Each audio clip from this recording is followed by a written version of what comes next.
Good day, everyone. Welcome to our academic webinar titled Beyond Learning, a Philosophical Discourse in Technology, Ethics, and the Filipino Teacher's Existence.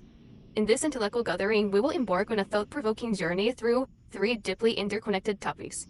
First, the philosophical inquiry on technology and education. Second, us as ethical education and a model of justice. And third, Filipino teachers' existential angst. These discussions aim to stimulate reflection, inspire transformation, and challenge us to reimagine our roles as educators, learners, and citizens of a world shaped by technology, ethics, and human purpose. Without further ado, let's begin our discourse. First speaker will explore the philosophical dimension of how technology influences education, its promises, its paradoxes, and its power to reshape human learning. Please welcome our first speaker. She's none other than Ms. Ameline B. Estrada, a scholar in educational philosophy and digital pedagogy. Thank you and good day to everyone. When we speak of technology and education, we often highlight innovation, accessibility, and convenience. However, a philosophical inquiry invites us to look deeper, to question not only what technology can do, but what it is doing to us as a human being.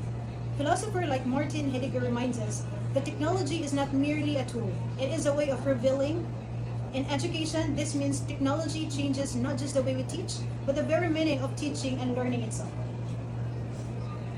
Are we nurturing critical, reflective thinkers, or are we producing efficient users of information?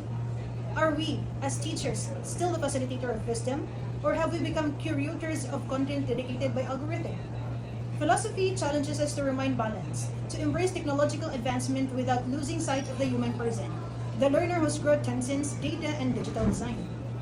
In the end, technology must remain a means and not the measure of education.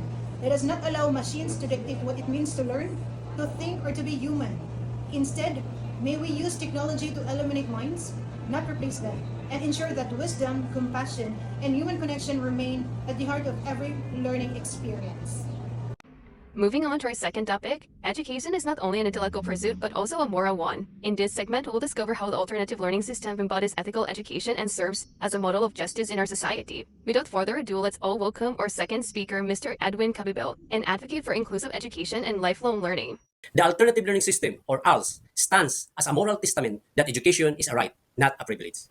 It is an act of social justice that reaches out to the marginalized, like the out-of-school youth, the working learners, the displaced, and yes, even the forgotten. From the philosophical perspective, ALS is more than just a program. It is a form of ethical education because it restores dignity and equity. It embodies John Rawls' theory of justice, ensuring fairness through equal opportunity for learning, regardless of one's background or circumstance. Moreover, it reflects the ethics of care as described by Neil Nutting.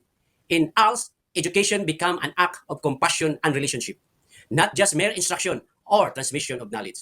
When we teach ALS learners, we are not only teaching literacy, we are restoring hope, agency, and identity. Thus, ALS is more than an alternative. It is moral choice to uphold justice through education.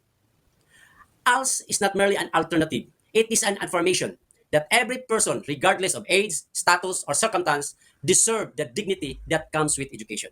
It is justice in action, compassion made visible. When we teach through ALS, we are not only transforming mind, we are restoring hope and equality in our society. Thank you. And finally, our third discussant delves into the heart and soul of every educator, because behind every lesson plan and classroom smile lies a deeper philosophical struggle, the existence of angst of Filipino teachers. To share insights on this matter, let us all welcome our third speaker, Ms. Daryl Ziogia, a teacher researcher and advocate for teacher well-being. Thank you. Existential angst, as discussed by philosophers like Soren Kierkegaard and Jean-Paul Sartre, is the feeling of uncertainty and anxiety that comes from freedom, responsibility, and the search for meaning. For Filipino teachers like us, this angst manifests in many forms. It's either the struggle between vocation and survival, the tension between passion and policy, and there is the constant question in this: am I still making a difference? Despite these struggles, there is beauty in this angst. It reminds us that teaching isn't merely a job. It is a human act of meaning-making. Every challenge, every late night of fading, every battle against burnout is a reflection of teachers' deep longing to remain authentic, purposeful, and human in a system that often feels mechanical. Existentially, we're not alone in our search. Our shared struggles unite us, and it is in this shared angst that we rediscover the purpose of being teachers, which is to touch lives and transform hearts. Therefore, the existential struggles we face as Filipino teachers reminds us that we are deeply human, capable of doubt, yet steadfast in purpose. amid our questions and weariness, we continue to stand before our students as beacons of meaning. Our angst, therefore, is not weakness. It is the very proof that our hearts still beat for the noble art of teaching. As we come to the end of our conference, let us reflect on today's profound themes. Technology reminds us to think, ethical education calls us to act justly, and existential angst urges us to find meaning. Together, they form the essence of our calling as educators, to think deeply, act rightly, and live purposely. On behalf of our organizers and distinguished speakers, thank you for joining us in Beyond Learning, a philosophical discourse in technology, ethics and the Filipino teacher's existence. Until our next intellectual gathering, keep questioning, keep reflecting, and keep teaching with heart.